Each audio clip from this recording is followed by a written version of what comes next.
to Australia. How did you go about researching the costumes for Australia, and how accurate did you try to be with them?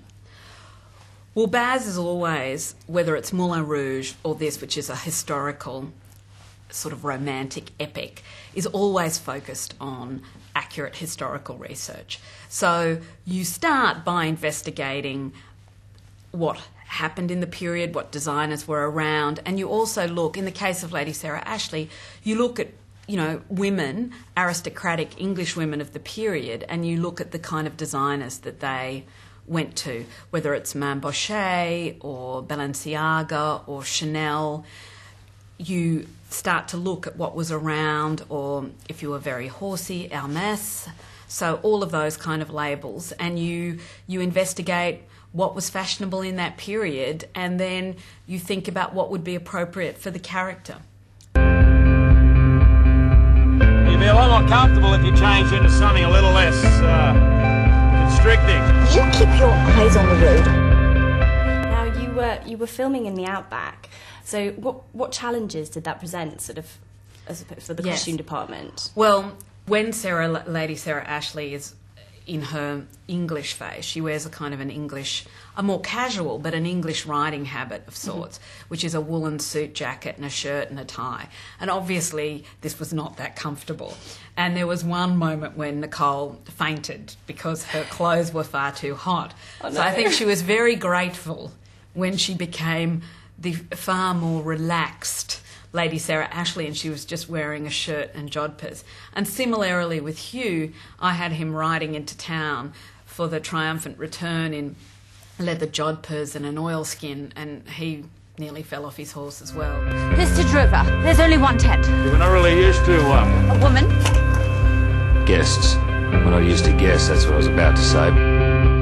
Baz really was very clear about his view of the character's development, and he not only wanted it to be an inner journey, he wanted to be an exterior journey that helped tell the story. So he would give kind of cues, like saying that she needs to be very stitched up, I think she needs to be quite closed in around the neck area, and then we need to find a smooth transition after she loses all her clothes on the drove into the more relaxed Lady Sarah Ashley, the woman that's kind of transformed and found herself. But at the same time, he didn't want her to be a schizophrenic person. She wasn't going from being in a uniform to wearing, you know, a caftan, bare feet, and, you know, running around the fields picking daisy chains. There had to be a kind of a continuity of character. Bring the horse. Well, this should be interesting.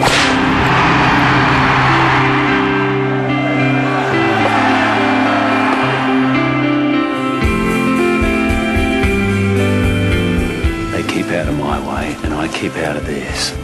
The making of Australia and the journey of making it has been extremely rewarding, and I have had the opportunity of working on a very large canvas and doing lots of varied costumes, whether it be beautiful tailored clothes for Lady Sarah Ashley, the more deconstructed look that the drover wears, or some beautiful Indigenous costumes that I loved doing.